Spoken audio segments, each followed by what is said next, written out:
Hello, everyone. Welcome to Beyond Life Paranormal Research Podcast. I'm your host, Russell Reynolds. We got a good show tonight. Got a good special guest. I met this guest at the Warrens Paracon in September. He is the owner of Scare Network TV. He's a filmmaker. He also films paranormal documentaries.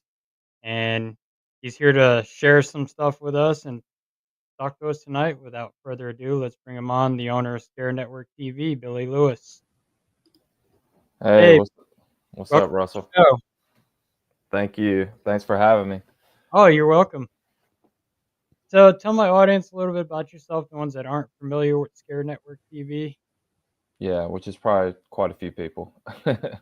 um, Scare Network is a streaming platform that you can find online. We have apps out on Roku, Amazon Fire Stick, Apple, Android, and basically we profile everything paranormal, horror, true crime, and monster content. Monster meaning UFO, Bigfoot, stuff like that. So not very old. We started January of 21, so a little bit over 4 years, and we made great strides just in the last 4 years of just really trying to grow this platform and this network. In our opinion, I feel like there's a void, especially with paranormal TV. There's been a big shift with, the Travel Channel getting bought out, Travel Channel Discovery Channel getting bought out by Warner Brothers, and they've kind of shifted away, in my opinion, from the paranormal shows and stuff that they've produced in the past. So, kind of saw a void that needed to be met there, and we're just trying our best to produce the 4 genres that I mentioned, the paranormal, horror, true crime, and monster stuff. And by chance, the most stuff that we have produced has been the paranormal documentaries. We've gone to a lot of locations over the last several years and produced a lot of really good paranormal films and original paranormal documentaries that the only place you can find those is on Scare Network TV. So Awesome. So how long have you been investigating like the paranormal for your documentary series and filming it? yeah, so I've been a filmmaker for a long time. A little bit about me background is I started working in TV news a long time ago. I did that for 5 years, 2001 to 2006, and that was really good. TV news is very negative. I saw a lot of bad stuff, but it gave me great experience as far as me teaching me how to do camera, how to edit, how to light, how to interview people, how to do good sound, every facet that I needed from a filmmaking perspective. It taught me how to do that. When I got out of news, I started my own production company, Orange Street Films, and I produced a lot of corporate videos, a lot of TV commercials, and I actually did a couple of narrative movies that I wrote and directed. One called The Jailhouse and one called The Terrible Two, and those are actually on the Scare Network streaming platform as well. I have them on there. So by chance, it's been around 6 years ago. I was watching this show, which I'm sure your audience is probably familiar with, called The Unexplained on History Channel, hosted by William Shatner. And kind of what got me drawn into the whole paranormal field and genre is just by chance. I didn't know. It's not like I was out looking for it, but they profiled a house in Indiana called the Willow's Weep house. I don't even know if I think they may have knocked it down. I don't know if it's still there or not. But anyways, they called it the most evil house in America, and I was really intrigued. And it was just a short segment, like a 10-minute segment, and I watched the whole thing, and they were just talking about the documented deaths that had happened there, within the house, on the land, and this and that, and they were talking about the paranormal activity, which I thought was very intriguing. Now, before that, I'd watched some, some of the professionally produced paranormal shows and whatnot.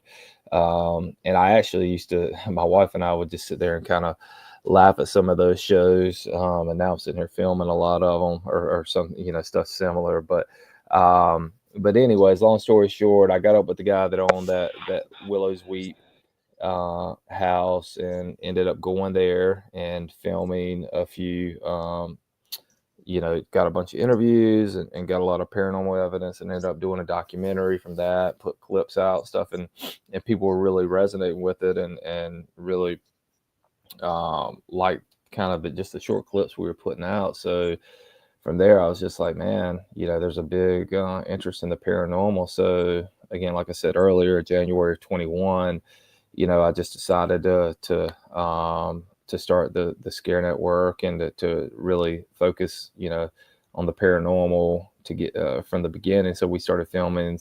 I linked up with some paranormal investigators around the country, and we went to some different locations, and produced a few different original paranormal documentaries to kind of kick off the platform. And yeah, like I said, people really seemed to vibe with what we were doing, because with me, I don't want to just the way that I approach these paranormal documentaries, and the things I'm doing with the Scare Network. I try to bring my storytelling abilities to these things. I don't, you see so many paranormal investigation videos where it's just someone, whether it be YouTube or what, someone just with a cell phone, and they're just kind of, I'm being very broad here, but they're just kind of walking through a graveyard, and they're just, may have a piece of equipment and whatnot. I wanted to be different than that. I wanted to try to get really good interviews on wherever the location that we may be at, to try to tell the story of that location the best that we could possibly tell it. Some locations you go to, you can't really find the history on it, so you just have to do the best you can with good interviews, maybe with people with past experiences and stuff. And so that's what I felt like. Not that what I'm doing is anything that's has not been done before, but I put my personal spin on it, and my knowledge and my storytelling ability into the original docs that we produced.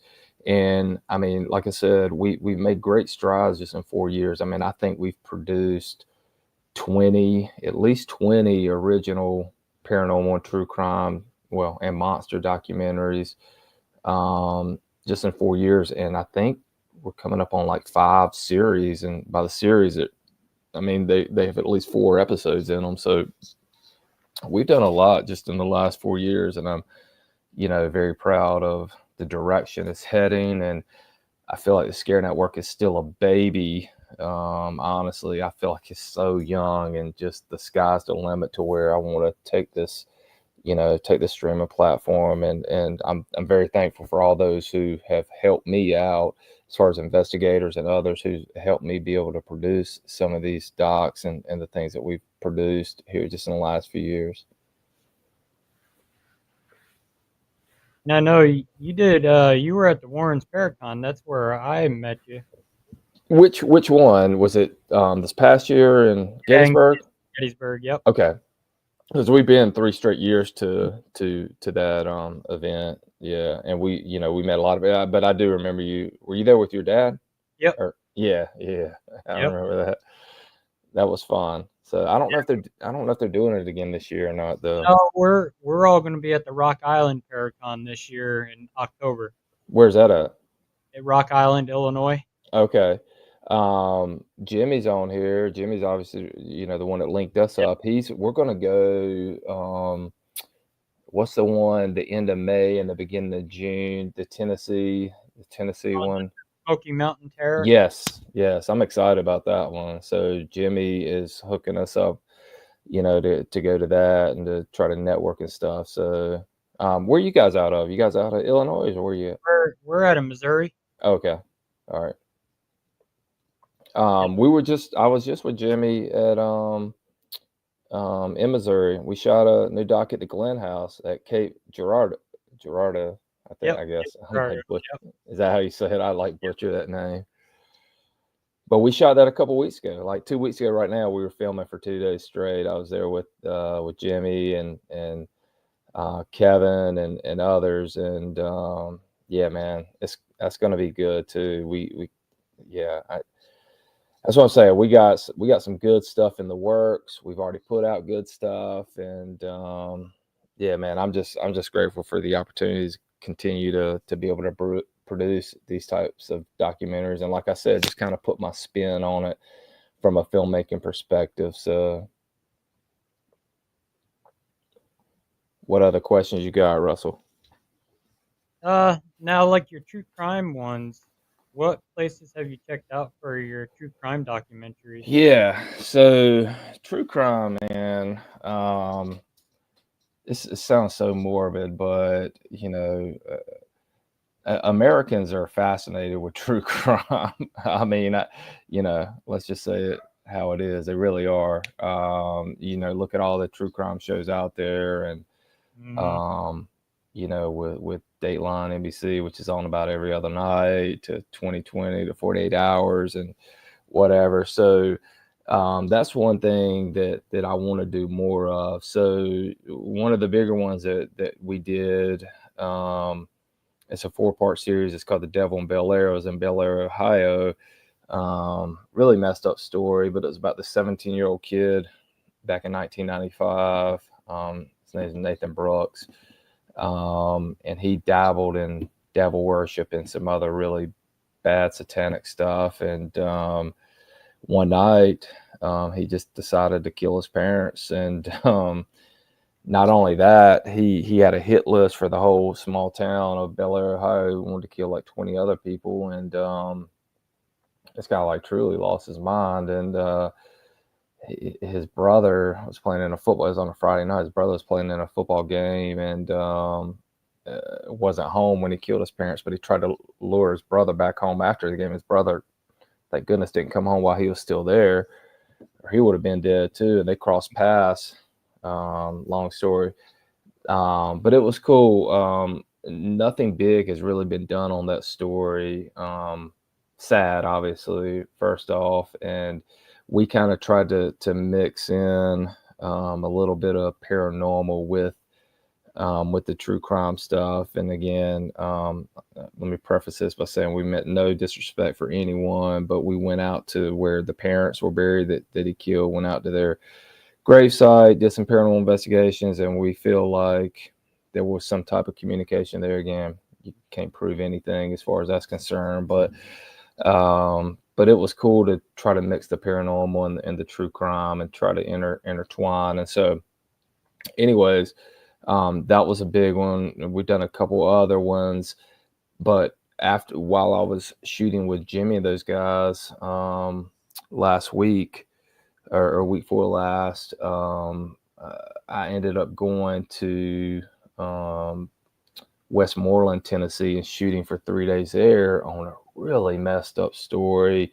that happened in April of 2019. It was about this guy named Michael Cummings, who is in prison now for life, and he 25 years old when this happened. He ended up killing his entire family in a trailer. Killed his mom, his dad, his uncle's girlfriend, a couple others, including a 12-year-old girl, which is really tragic. And then beyond that, he killed two other people away from his land and stuff. And so he ended up killing a total of 8 people. And Hmm.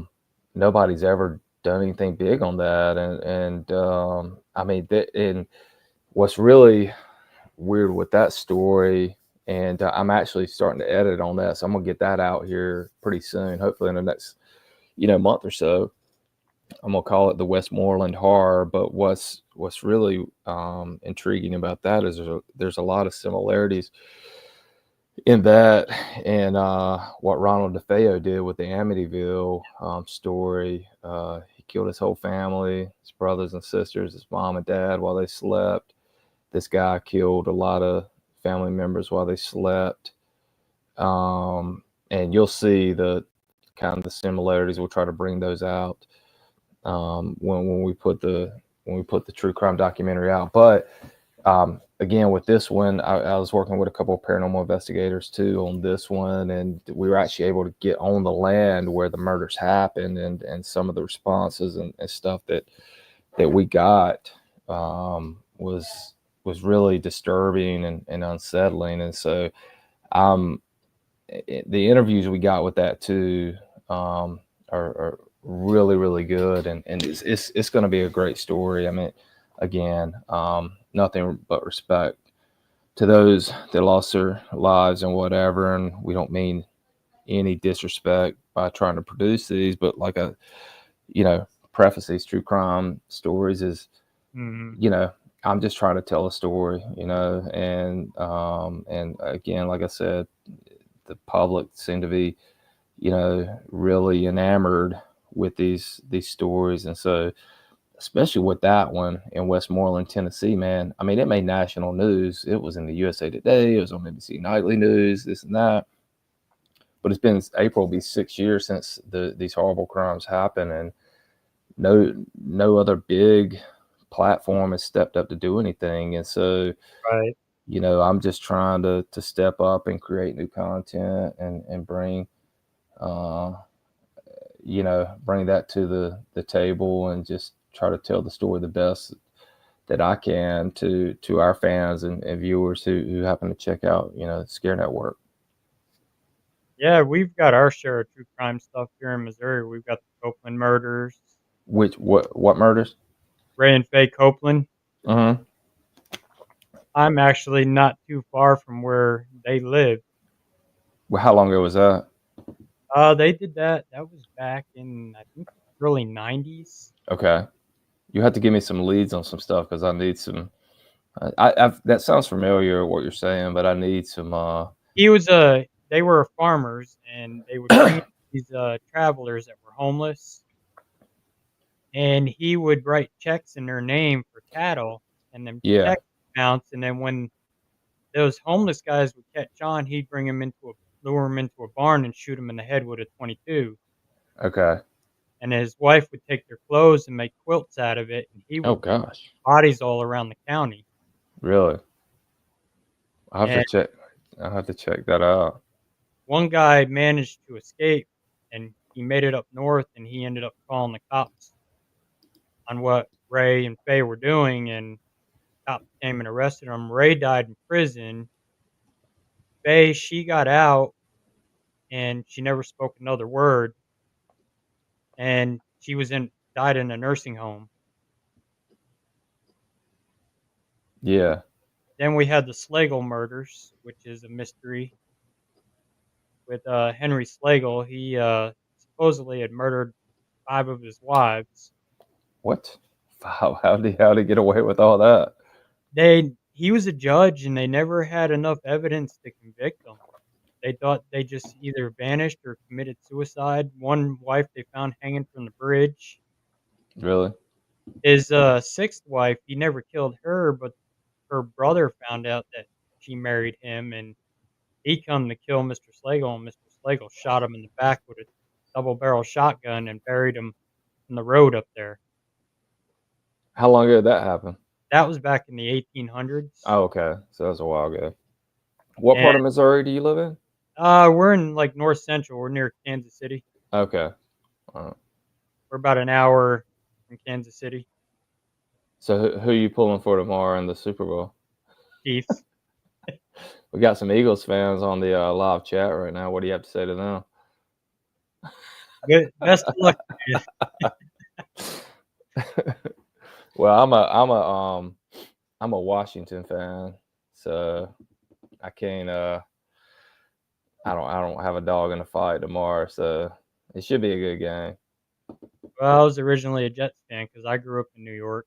Yeah, So it should be a good game tomorrow. But anyways, yeah, I mean, the true crime stuff, man, it really is fascinating to try to get into the mind of someone who has the capability to do something like that, you know. So, how long have you guys been in the paranormal for? 31 years. Oh, really? Yep. I've been doing it for 31 years now. That's a long time. Yep. And your dad, how long has he been doing it for? He's been about 10 or 12 years now. Okay, awesome. Um, yeah. So, what other what other questions you got about the platform and stuff? What are some of the biggest places you filmed at? I know you've done the Glen House, the Thomas House. Yeah. Um, so we did produce a documentary on, you know, the whole Amityville story. Obviously, you can't go in there; it's a private residence. But we sat outside and got great footage. Went to um, the DeFeo's graves. Again, it sounds very disrespectful, but we weren't trying to be disrespectful. But um, also in New York, there's a huge abandoned asylum called Letchworth Village, and we did a really good documentary. It's like a 2-hour documentary on Letchworth. It is like probably like 20 different buildings that have literally been abandoned now for probably almost 30 years. And so there's vines growing in on the town. It's right in the middle of town. The town doesn't know what to do with them. You know, I know a lot of other bigger shows like Ghost Adventures, and I think a couple others have been there years in the past and done shows, but we were able a couple years ago to film there for a few days and got some really good paranormal evidence and some really disturbing interviews with people who used to work at that facility that would tell a story, such as, you know, they housed a lot of individuals with learning disabilities and mental incapacities and stuff. And when one of their patients there would die, they would actually do, you know, lobotomies and try to dissect their brain to understand exactly why they were the way they were. And we got interviews with former employees who actually witnessed that and would see the brain. I mean, God, it sounds really morbid, but the brains, you know, that were being dissected and stuff. And so that's just called Letchworth. That's on the platform too. Um, but yeah, Jimmy mentioned the Euro Shrine. We did a whole 6-part series at the Euro Shrine there in Bristol, Tennessee. You know, very thankful for Rick, the owner, allowing us to come in and invade his space. We shot that last year and released that, I think last summer. But that, you know, that place is super cool. You know, Rick allows a lot of people to come in and do investigations, do rituals, do all kinds of stuff. So there's all kinds of things going on there. We did a entire 7-part series on a neighborhood in New Jersey called Darkness in Suburbia. And what was really fascinating about that series and that whole story is the whole neighborhood was built in 2020. So all the houses are new houses, and there are we were able to get in maybe 5 of the houses, and they were all experiencing paranormal activity, and the houses weren't that old. So again, that goes back to the old adage in the paranormal field, which you hear this a lot if you have anything to do with, you know, the paranormal field, is more times than not it's the land, and where something bad happened on the land versus the individual structure that may be on that land. And so, I mean, that's so true, throughout the United States. I mean, you think about you know, Native Americans and others that this land is so old, you know, we think it's not that old, but it really is. Goes far beyond when the United States was turned into the United States and whatever. So, I mean, I dare to say that about every square inch of the United States, someone's probably lost their life on it, to be honest with Oh, you, so, um, so that was an interesting series. It's called Darkness in Suburbia. Really, a lot of unexplained things happening out there that weren't just coincidences, with all these neighbors saying the same things too. Um, but yeah, I mean, we've been there's a crazy abandoned, old insane asylum that again has been on a lot of other bigger shows called, Yorktown, down in Yorktown, Texas. yeah. Okay, yep. And that building was insane too. Like that was the, no pun intended, but that was, the one place where I felt like, when I was going around filming and getting B-roll shots and whatnot for the documentary and stuff, that, I felt like somebody was actually over my back, kind of watching me, and there was nobody around me. And I don't, when I go and film these documentaries and stuff, like I don't let the environment and stuff really affect me because I'm looking through a lens, and I know that I've got a job to do, and I got to get the shots and work with the investigators and whatnot the best that I can. So I don't let the environment really affect me too much.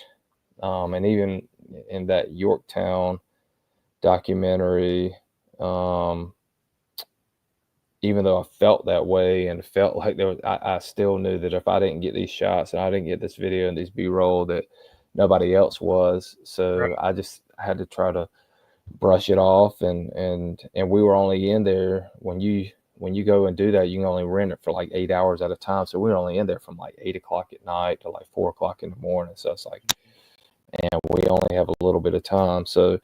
Um, so with all that being said, going back to your question, man, there's so many other places and locations that we have not been to that I want to go to.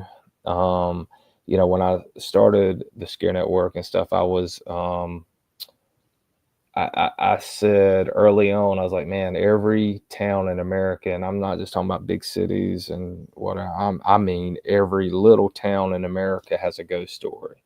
Like, and you hear that all the time. And so if we can capture, a tenth of those ghost stories and put our spin on it from a filmmaking perspective, and put that out to the public and be able to tell that story, we'll be able to entertain people and be able to, um, achieve what my original goal with the platform was. So, yeah. Even here where I live in Missouri, this town I live in is an old military town, and it's got a ghost story, which I've been here going on 13 years, and I haven't seen that ghost yet. But they say there's a Civil War soldier that appears uptown here. Somebody captured a picture of it. Where at? Breckenridge, Missouri. Yeah. Where did they capture the picture at? It's uptown by the gas where the gas station used to be, up on the main street up there. They say they captured a figure up there. I haven't yet seen it, but I know the school in town here is haunted. I got to investigate that like 3 or 4 times, and I used to work there, so I've got a lot of personal experiences and stories from that place. Yeah. How often do you guys go out and investigate, or it just We're out pretty much every weekend really because we do a lot of residential cases too. do you? Yep. Now, when you say that, I'm just curious, like, do you find that most of the residential cases you do are Are they legit, or Uh, some of them just don't pan out? I mean, I know it's hit or miss. yeah, some of them don't. Some of it's psychological because you're Yeah, dealing with a lot of mixed energies with disabilities like schizophrenic people, and yeah, like we deal with the darker stuff too, like the demonic cases, and which are very rare, yeah. but we do come across them. Our very first demonic case was a pretty bad one. We actually got to witness an upside down cross get scratched into somebody's neck, Really? and one of my members were actually standing there holding this person's hand, so Wow. this person wasn't self-inflicting. I've seen an investigator get partially possessed and their face start morphing. Really? Somebody else, I've got that on video. Oh, where was that at? That was at Marshall Cinema, the haunted movie theater we do. Is that near where you live? Yep. Yeah. That actually was on, an episode of Dead Files Really? called The Madhouse. The theater was? Yep. Yeah, It's like that season Death 5, episode 11, I believe is what it was. is that the Death Files, is that the one with the New York cop or Yep, and Amy Allen.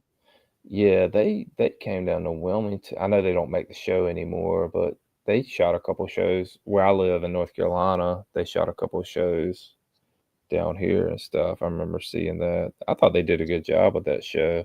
Yeah, they did, and everything that Amy Allen picked up in that theater, we were able to back her claims up with evidence.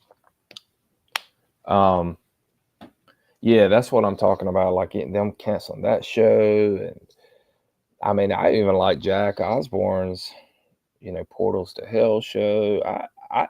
I give a, I mean, a lot of those paranormal shows, like I give them the benefit of the doubt, and for me as a filmmaker, I look at them. Now I'm talking about the ones again shot on like a professional level and stuff, and Mhm.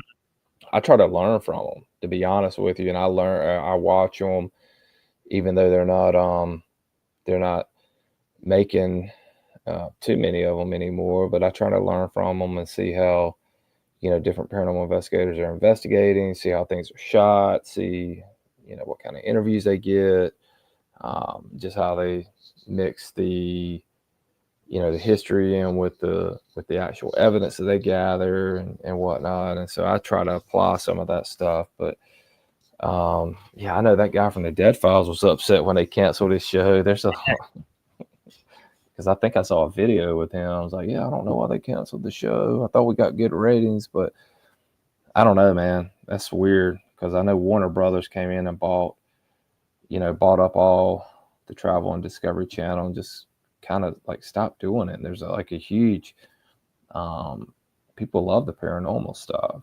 Yeah, So that's why I don't get. They canceled everybody else, but like Ghost Adventures is still on.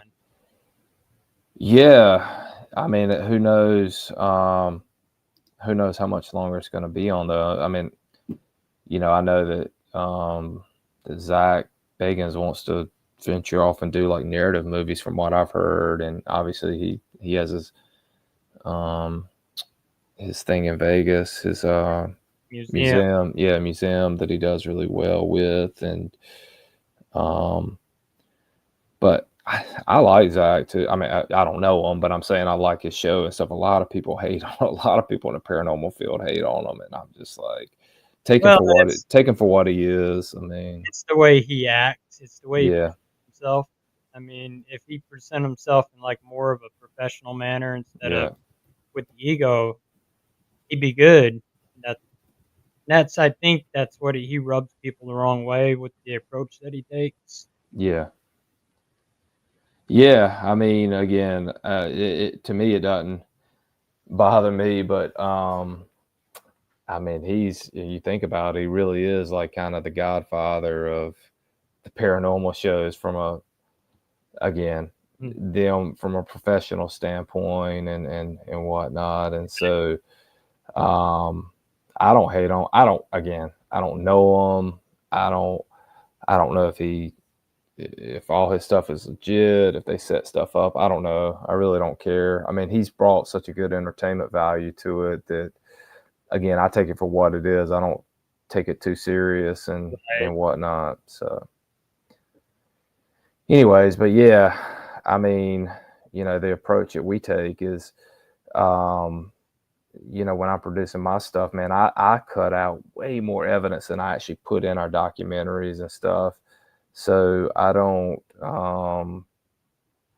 if for example, if there's like an EVP that, or even something on the spirit box, oh, did you hear that sponsoring? And then I truly don't hear it when I'm going back and editing. I won't even put it in there. right.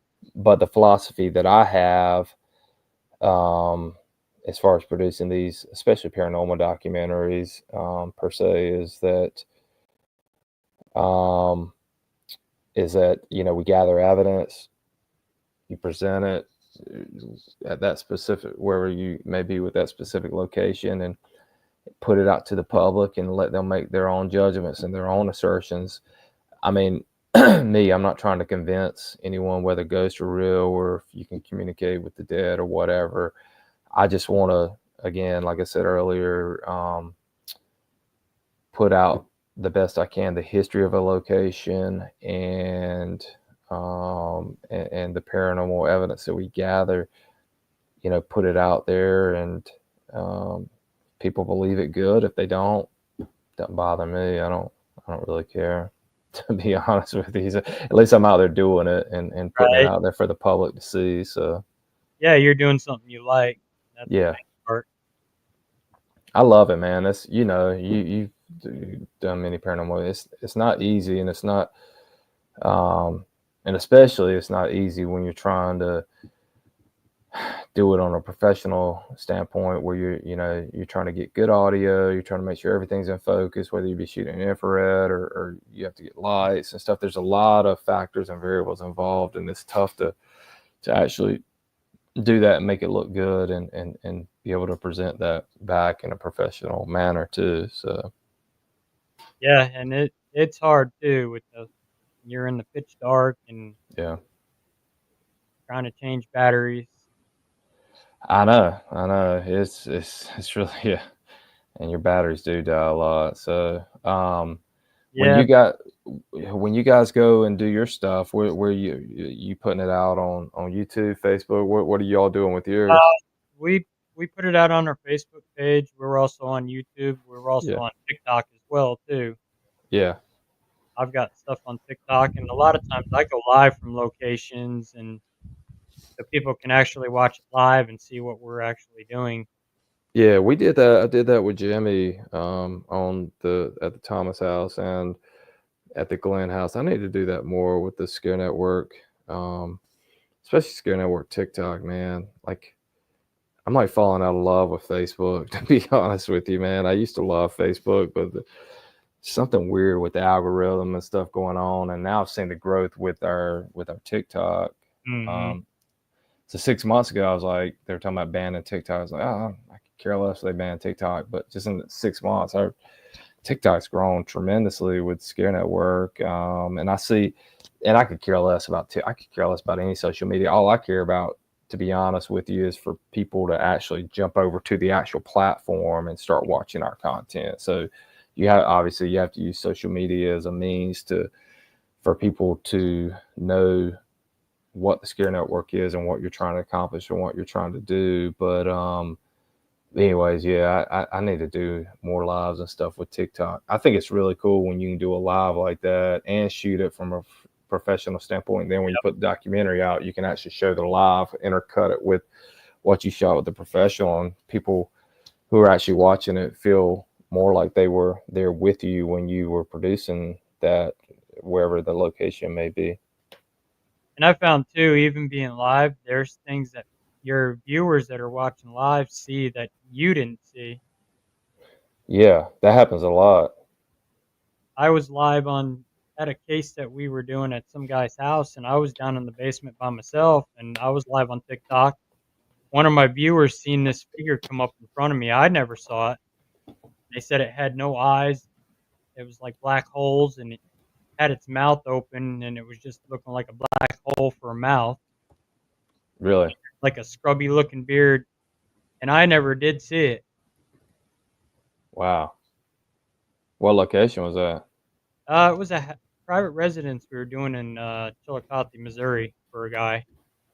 Yeah. He was having some experiences going on in there, and so he called us in. Speaking of private residence, there's a guy Matthew Charles who's just on, or who's on the live now. I don't know if he's still on or not, but we just released a documentary a couple weeks ago called "A Residential Haunting in Suffolk." He lives in Suffolk, Virginia, and it turned out great. We got great evidence, great interviews, and he was inviting enough to allow us to um, come into his home for a couple of days, and we were able to investigate and again get really good B-roll shots and just kind of invade their space because they had a lot of things happening and a lot of a lot. Yeah, that's Matthew. That's the house we're talking about in Suffolk, Virginia. The history on his land is crazy, man. I mean, it goes back to Native Americans. It goes back to there being a plantation on the land, to the Civil War, where there was a huge battle, less than a mile from his land. A lot of, soldiers died in the Civil War. So there's blood obviously spilled on that land. So it's crazy. Mm, You're talking about hundreds of years ago in some cases. And they definitely have some stuff going on there. And, but they've never felt threatened in their house, which is great. Obviously, I think a lot of the more negative stuff is on the outside. So, but speaking of residential cases, I've been talking with Matthew a lot about potentially doing other cases and getting leads on doing other cases to producing other documentaries like we did at his house. So we're on the lookout for any leads for residential cases, moving forward to produce those. So if you have any leads, Russell, shoot them our way. I actually, I actually do. It's one of my cases. Really, in Missouri? Hmm. You And got this has got ties to Jesse James, really. the Battle of Crooked River. Jesse James is from Missouri, wasn't Yep, Kearney, Missouri. he? Yeah. I've Uh, actually been to his farm where he was born, and we actually went on tour there and snuck some equipment in and got some evidence out of there. really? Yeah, they don't allow any paranormal investigating, so I snuck a digital recorder in my pocket, What'd and you get? I got a woman humming a tune, Uh huh. uh, Frank James's wife's dress. We did a spirit box session up in the slave quarters, and Jesse James come through and said he was there, and then I asked him if Frank was there, and he said yes, and then you hear a little boy come on and says, "I'm here too," which his their little brother got killed in the house there by a firebomb from the Pinkerton agency, Oh wow. which blew Jesse's mother's hand off. Really? And we took a picture on the outside of the house in front of a window, and in between two of us is a cowboy hat in the window. Wow. That's crazy. That's So crazy, man. we've been trying to get in there to do some investigating, but the board of directors there is very particular on it because everything's still original in the house. So they're kind of iffy on it. But the tour guides told me several experiences she's had there. She went up to lock the house up one night, and one of the kerosene lanterns were lit in the living room. You could see it through the window, but when you go in the house, it wasn't even lit. Oh, that's crazy. And then when we were on tour and we were standing in the living room, she was talking about Zarelda's room, Jesse's mom, and my dad taps me on the shoulder and says, "Hey, look behind. Here's the two rocking chairs just sitting there rocking." Really? So I tapped my friend on the shoulder about it, and she was like, "You kicked it." I was like, "No, I'm not even nowhere near it." Well, we get outside by Jesse's grave, and there's a guy. He knew what we were up to. He was from Louisiana. He come up and he says, I witnessed those chairs rocking on their own, and he was nowhere near them. Yeah, that's freaky. If you got chairs rocking on their own with Yep, no and this is broad explanation. daylight too. And So, that was that. That's at the Jesse James house, yep, Jesse James farmhouse. dude. Yeah, to see if you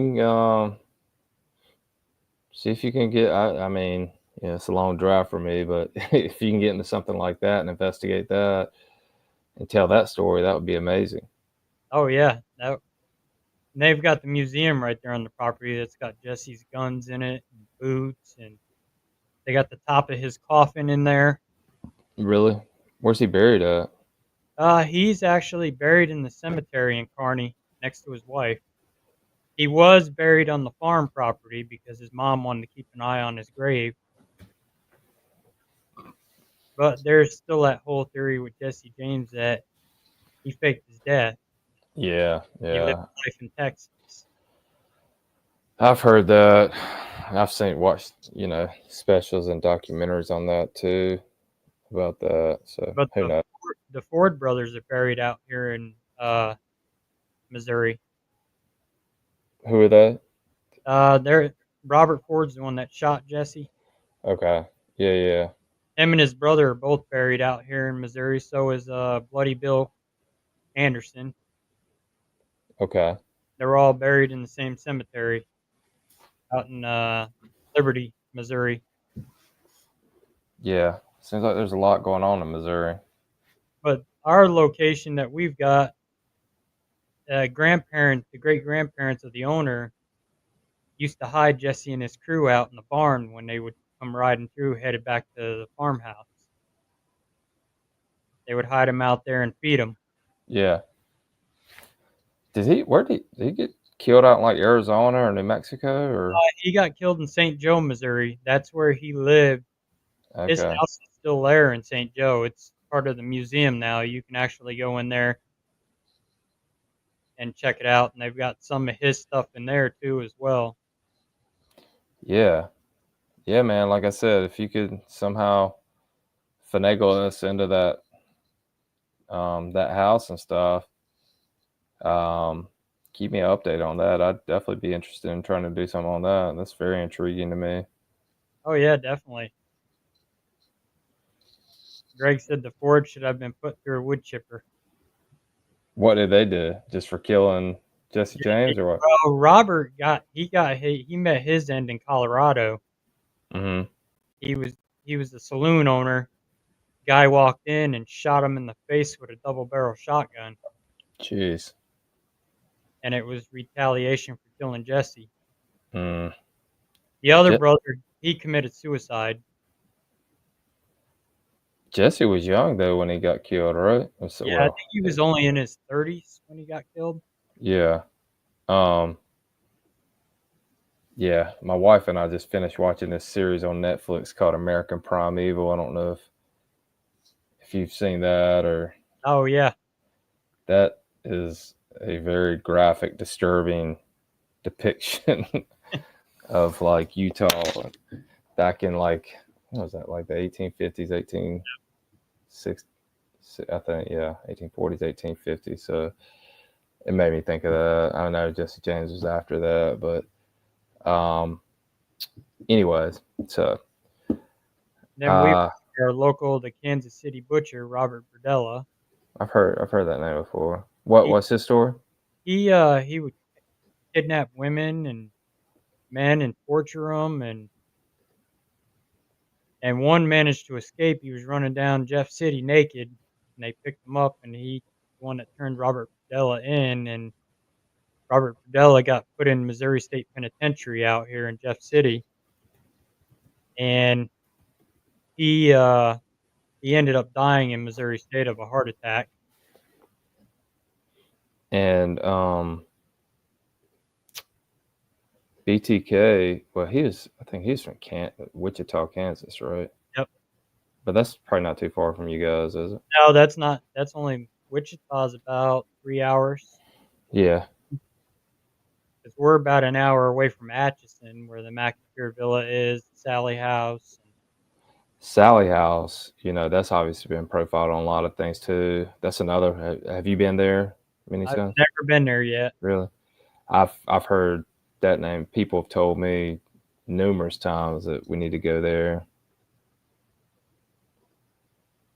Um, so that's Matt with he's talking about his residential thing and said that they caught some new stuff last night. We Uh, we caught some stuff up at Gettysburg when we were up there. We investigated the battlefields. did you? I didn't shoot anything while we were there. But we did, my wife and I did go on the tour, like the riding tour with the audio telling you where all the Mhm. stuff happened. That was interesting. Sad too, obviously. I mean, it's hard for us to kind of wrap our human minds around how much blood was shed on that land. Gosh, that was well over 150 years ago, maybe Yep. 160 years ago. But it's crazy, man. When I go to places like that, um, oh, Matt's talking about, Oh, yeah, some of the other murders. All right, Matt, stop yelling at us. We're right here. Stop yelling at us. Um, but when I go to places like that and locations where, um, I'm from North Carolina, Greg. I live on the coast, Wilmington, North Carolina. Um, but when I go to locations where bad things happen, and even going back to the Amityville house and stuff, obviously, again, you can't get in it because it's a private residence. But you know, I I try to think. I mean, as morbid as it sounds, especially when there's like horrific murders and bad things like that. I try to put myself in not position, but I try to let my mind go back to when those things happen and stuff. But Civil War, man, it's like a lot of those people that died, those young soldiers didn't even know what they were fighting for, and they're just running in, and their life is over just like that. So it's crazy to even think about. well, my cousin, he was killed there, John Franklin Reynolds. He was the one that led the charge out of Reynolds Woods. Really, They told him to get off his horse, and he wouldn't listen. He kept leading the charge, and some sharpshooter shot him in the back of the neck. His first during day when out. during one of the battles. Yep. First day Wow, out. how old was he? He was only in his, I think, 30s. Wow, yeah, that's when we went. Um, that was whoa. I think she's talking to you, Russell. No, Hey, that's Matt. That's Matt. She was in the residential documentary okay. with Suffolk. Um, that was the first time I'd ever even been to Gettysburg when we went back for that conference, and it was crazy. Had you guys been there before? Or no? No, that was our first time being there too. It was always on my bucket list to go, and Those battlefields are crazy, man. Just to ride through, man. It was very eerie. even walking them, I walked Devil's Den Is the that the whole. one with all the rocks and stuff? Yep, Yeah, we rode through that. I walked that whole thing from the top all the way around the Did bottom, you? and you feel that eerie feeling. It feels like some bunch of soldiers are just marching with you because you're walking the same trail they did. Yeah, And I was actually live on Facebook, and you can actually hear in the audio boots marching, and you can hear horses' hooves. yeah, And I'm walking in dirt. yeah. That's crazy. I did take a photo there, and it may be what's it called when when you think you may see something in a photo, but it's not. It's like just It's like a pareidolia or something. yeah, Paradelia. Yep. I caught one. I swear it looks like a soldier running with a gun, but it was on some water right there at the same place you're talking about. Across from the rocks, there's that big hill where they were shooting down on soldiers. There's some water right in front of. Little round top. Yeah, yeah, it was right down, and there's still a creek where they said blood was just spilled in that Mm. creek, and it all turned red. But I caught a photo, and I zoomed way in. It looked like a soldier running with a gun, but I think it was that pareidolia. I don't think it. Well, I posted it on social media. I wouldn't be a bit surprised because when we were up on Little Round Top, we heard cannon fire and seen smoke rolling up over the tree. Really? And we asked one of the rangers if they were doing any reenactments, and he said they're not allowed to do any reenactments on the battlefield. And that smoke rolled up the tree, right up over the trees right behind Devil's Den, Mm. which was down near the bloody field. Yeah, that's a sad place, man. I mean, I know a lot of stuff's been done there, but I would love to go back and do something, you Yeah, know, Greg's been there. He's had some experiences at the Triangular Field, which is right really. behind Devil's Den. That little triangle right back there. It's a huge area too, man. It's so vast and so big. Um, Again, it's kind of there's so many areas there. It's kind of hard to wrap your brain that all that fighting, and it was quick too, right? I think it was only 3 to 5 days Yep. total that they fought there. So We did the orphanage too, the ghost for the orphanage, and got to investigate, and we caught quite a bit of activity out of the orphanage. really, I want to go. Yeah, I need to go back there and do more at the just Gettysburg in general. I mean, there's so much stuff you can do there, and so many things that have been done. But yeah, see, Allison's vouching for Mhm. my soldier. Well, I, on video, I was live down in the bloody field, and I captured a figure about 8:47 minutes in on camera, this black figure, and it looked like a Chinese man in Chinese armor. Yeah, And um, Carol Garcia spotted it on my video. I didn't spot it, and then I went back and reviewed it. Sure enough, it shows up for a second, and then it's gone. really. Yeah. Can you imagine if you like spent the night in one of those fields and what you would get if there was like no other traffic and stuff? Mhm. Gosh, I bet that We meant were we were looking when we came in. We were supposed to be there about 11 at night, and we didn't get in till like 1 in the morning at Gettysburg. yeah, So we were driving past the battlefields, but that weather was rolling in on us, and that fog. So we were trying to yeah. look if we see any lanterns or anything like that going through the battlefields. The weather sucked that whole weekend. Remember, it's like overcast and rainy the Yep. entire time. We were out in it. It missed for a while, and then it stopped. So we get out and do some stuff. And the Jenny Yeah, house, we did that. We were there too, and I captured a figure in the mirror that Jenny Wade. It was her face in the mirror. I where's was Jenny Wade House at? That's right there in town, right in Gettysburg. It's just Oh, okay, okay. Farnsworth House. I've heard that name. I couldn't remember. Okay, Jenny Wade was the one that was shot and killed in the house by the soldiers. She was making bread and stuff for the soldiers, and they fired shots from the Farnsworth house, and one went through the door, shot her right in the kitchen. wow, yeah, And if you look, you can actually still see some of the blood specks still on the floor really? where they carried her up the stairs. Jeez. Um, What's that? Oh, Lizzie Board. I'm thinking about. I mean, I know it's not in Gettysburg, but I'm thinking of other places to go. Lizzie Borden house, yep. Yeah, I want to do that too. Have you been She's there? actually my cousin. Wait, Lizzie Borden's your cousin too? Yep, I mean, how many cousins do you have? a Come on, lot. Russell. Apparently, a lot of them. Um, Between the Warrens, the Zaffis. Wait, they're your cousins too?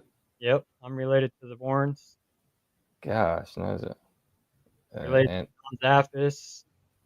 I've never met him. Oh, he's awesome. Yeah, I've heard he's a good guy. Then I'm related to Keith and Carl Johnson too. Okay, who are they? They're the twin demonologist brothers. They've Oh, been okay, on several shows. Keith was at the Warrens Paracon. okay. He was actually right down from you. Oh, um, I may have met him, man. We met so many people there. I'm bad with names and faces. What's Greg talking about? Jenny and her flag. Oh, the Jenny Wade, they have a flag right up there by her grave. Uh huh. And I know when we were there, we had a hawk land up on one of the stones. Really? When we were there, we went up there to pay our respects to Jenny Wade. And they've got a flag up there. I think Greg's had an experience up there with that flag. Mm-hmm. But I know they don't let you on the battlefield after dark. Yeah. And there's Yeah. people that do sneak on there. People do that. Oh yeah, there's people that sneak on that battlefield at night. Like I said, it's so vast and so big. I don't know how they could patrol all that area. Because I mean, there's spaces you can go back into the woods. There's one trail I was getting ready to go back into the woods, but we were running out of time, and I was like, I don't know if I should hike back there. I'll probably end up getting lost back there because I was by myself. You probably would have gotten arrested. So, well, it's an actual trail you can walk through the battlefield. So Yeah. I ended up taking the other trail, which took me around the other side of Devil's Den. Yeah. And Um. when you go through those woods, that's where the train tracks used to be, where they used to haul the soldiers back and forth. Oh, okay. Um. Well, what other you got any other questions for me or the platform or anything like that? It's getting past my bedtime. I'm an old man now. I got to get some beauty sleep. I think we pretty much covered it. Yeah, so I mean, final thoughts from me, man. I just encourage anyone who happens to be watching to just go and check out, our platform. First off, thank you for having me, Oh, you're welcome. Russell, and yeah, everyone just go check out scarenetwork.tv is our web address, and like I said earlier, we have apps out on Roku, Fire Stick, Amazon Fire Stick, Apple TV, Android TV, and all the major app platforms, and you got some really good content on there that you won't find anywhere else. And so, yeah, check it out and help us spread the word, man. We're just trying to grow and try to, raise awareness these different locations and tell these different stories. So, you got any other? What's your question, Matt? I was going to say, Russell, do you have any questions? But apparently, Matt's got a question. Do you have any other questions, If people Russell? want to book you for like Paracons or want you to film for them, how can they get a hold of you? Yeah, I mean, we got several email addresses. Info at scarenetwork.tv or customer at scarenetwork.tv, the Scare Network TV at gmail.com. We have, I'm pretty accessible. I need to do more Paracons. So any heads up or leads on doing more Paracons, I'm all about it. And going to shoot more stories, man. We always need to produce new content too. So, all right, Matt, what's your question? Spit it out, son. We ain't got all night. um, but no, we just, I'm just trying to raise awareness of this little platform just so we can try to grow and people can kind of get to know who we are. And to watch our premium content is only $4.99 a month. Cancel anytime. Who's that question for, Matt? Me or for Russell?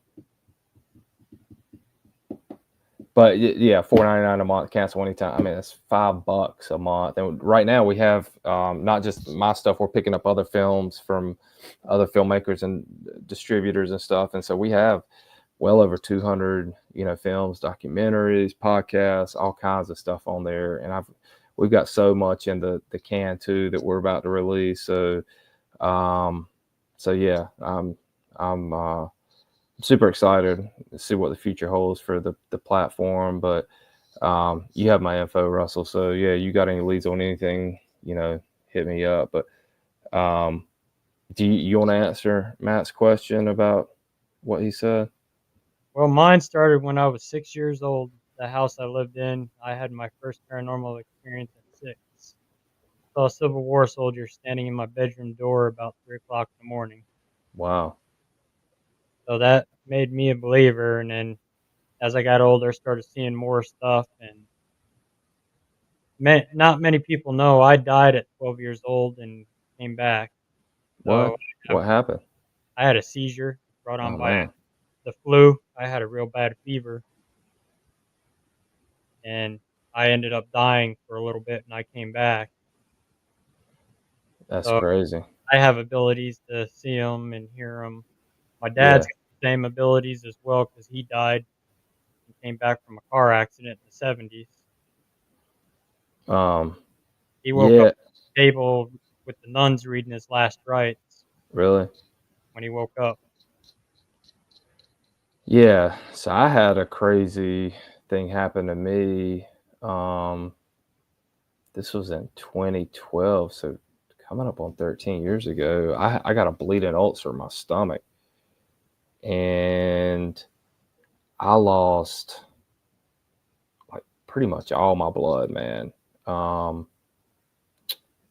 And I was having to get blood transfusions, but they Mm, couldn't stop the blood in my stomach or from bleeding. They just could not stop the ulcer. It just kept bleeding and bleeding, and I kept passing out. And yada. And finally, they're like, they're like,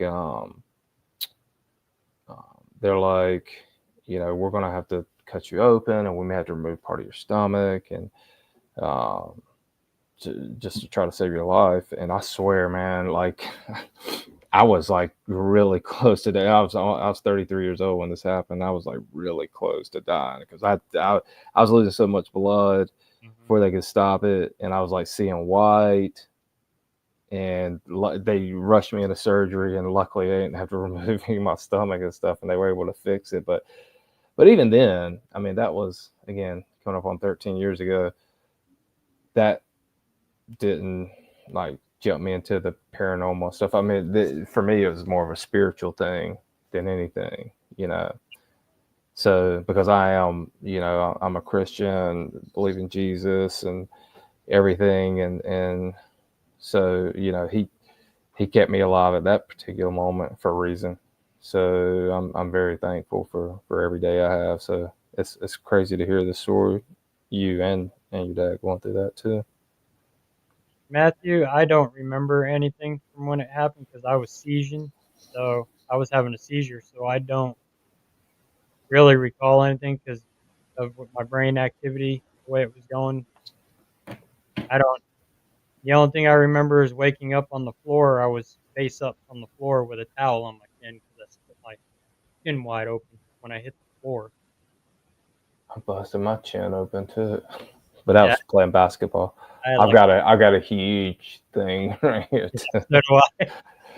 I think it's pretty common, but yeah. So yeah, stay in touch, Russell. I mean, you know, like I said, and like you said, any leads on any paracons or stories or anything like that, man, I'm always up for them. Jimmy has brought some great stories and locations to me, and um, he keeps telling about all these other locations, and I'm like, man, I wish I could hit them all up and do them all, and I will. I'll eventually get there. If we can grow a little bit, and I can get me a bigger team to kind of help me out. Yeah, So it's crazy. I mean, the amount we travel too. I never thought in a million years we'd be traveling all over the United States, and here we are. yeah, We were just local for a long time. We just did anything just local around here, yeah, and now we're traveling to different states doing it. Residential calls us, that's where we're headed. that's awesome. Well, yeah, I mean, I'm being serious about any legitimate residential cases that you think are worth pursuing. Send them my way.